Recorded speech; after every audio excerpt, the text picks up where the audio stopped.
tertib damai gitu. Pak Din melihat aksi kemarin seperti apa? Ya, pertama harus kita berikan atau saya berikan apresiasi, penghargaan, diikuti oleh kebanggaan terhadap para demonstran, khususnya lingkaran inti yang telah menjalankan demonstrasi itu secara damai dan tuntutan mereka pun substantif. Ya. Saya terus terang berbangga kepada umat Islam yang ikut hadir karena dengan niat yang baik. Bahkan di tengah-tengah aksi itu ada sholat berjamaah, ada pembagian makanan, ada yang mengatakan ini seperti kita di Masjidil Haram berbagi minuman, makanan, kurma, ada yang mengumpulkan sampah, ada kesangsian, tidak percaya. Gitu. Tapi ketidakpercaya bukan kepada Polri, lebih kepada ada yang mereka saksikan kasus KPK dengan sumber waras dan reklamasi itu. Ternyata tidak berlangsung dengan baik. Ada seseorang yang kebal hukum katanya. Maka inilah menimbulkan kesangsian dan kemudian mengkristalkan niat mereka untuk berdemonstrasi. Dan oleh karena itu tuntutannya itu sangat substantif bagi saya. Dan proporsional ya, untuk tegak hukum. Ini sekaligus ya membantah ya, saya sendiri tidak setuju ada wacana distortif, wacana yang mendistorsi, mengalihkan wah aksi 4 November itu adalah anti kemajemukan, adalah manifestasi dari intoleransi. Ini distorsi yang tidak perlu. Terbukti tuntutan mereka penegakan hukum dan itu absah adanya di negara yang berdasarkan hukum. Alhamdulillah itu berjalan. Oleh karena itu kita sesalkan terjadi ya, kejadian terakhir itu karena provokasi. Biarlah pemerintah untuk mengusutnya, cuma jangan melempar tuduhan. Dalam kaitan ini izinkan saya mengatakan, saya menyesalkan pernyataan Bapak Presiden. Yang mana melempar tuduhan ada aktor politik. Tanpa kejelasan bersifat seperti itu akan ya kemudian nanti ada orang yang bereaksi karena merasa dituduh. Ada tidak setuju dengan itu Pak Din? Ya, karena merasa tertuduh sebagai aktor politik.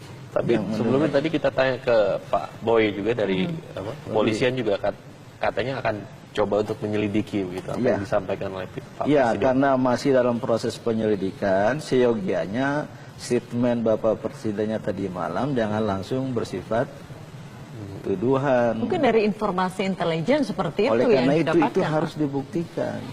Sebab kalau tidak ini menimbulkan ketegangan baru. Saya diwawancarai tadi oleh Republika dan saya mengatakan pernyataan itu tidak memecahkan masalah. Demo kemarin sudah disaksikan oleh dunia secara beradab, bernas, tuntutannya juga positif. Dan pemerintah juga sudah mendengar walaupun tidak langsung dari Bapak Presiden ya.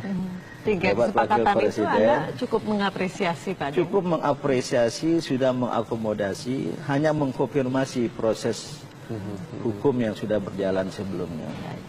Pak Din nanti masih. Kemarin walaupun sedikit gitu ya dinodai oleh ulah provokator begitu Pak, tapi ini membuktikan juga bahwa masyarakat kita tidak mudah dipecah belah Pak.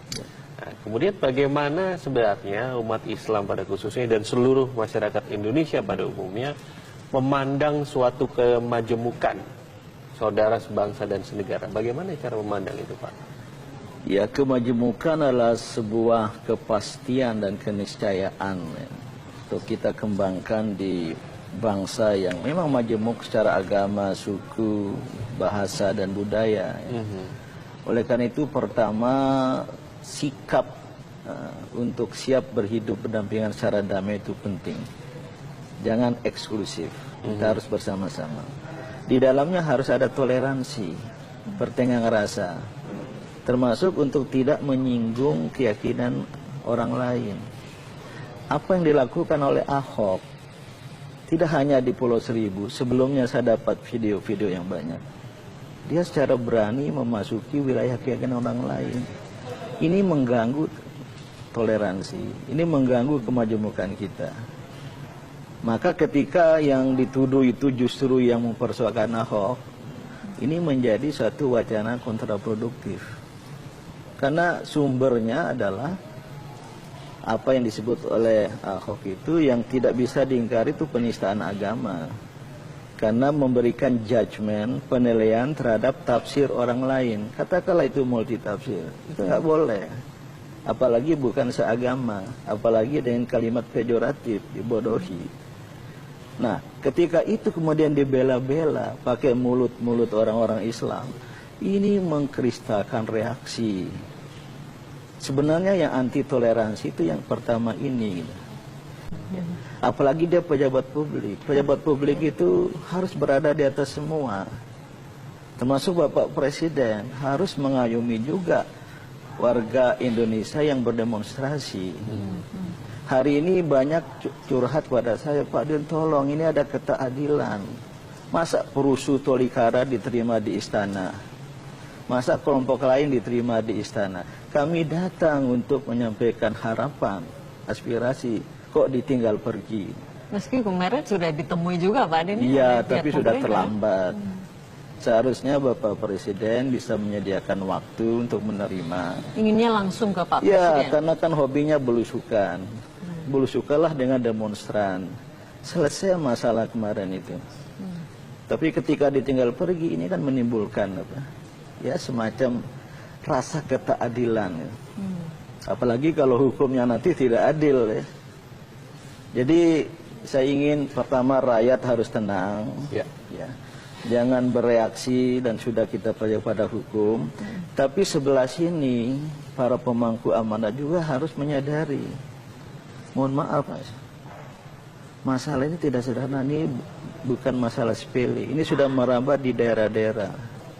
Kalau tidak disikapi dengan kenegarawanan, ya, dengan pengayoman yang tuntas, yang berkeadilan, ini masalah akan terus berkembang. Kita semua repot. Kepolisian akan repot. Negara akan repot. Maka jangan taken for granted. Jangan memandang remeh sebelah mata. Kami semua para tokoh agama, lintas agama akan memberikan dukungan.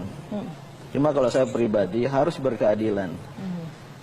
Kalau sampai umat Islam di Indonesia ini tertekan, tertuduh, terpuruk, secara ekonomi sudah terpuruk, kekuatan ekonomi di tangan orang lain, ini menimbulkan rasa ketidakadilan. Baik, Pak Din kemarin sudah... Karena itu harus ada keadilan.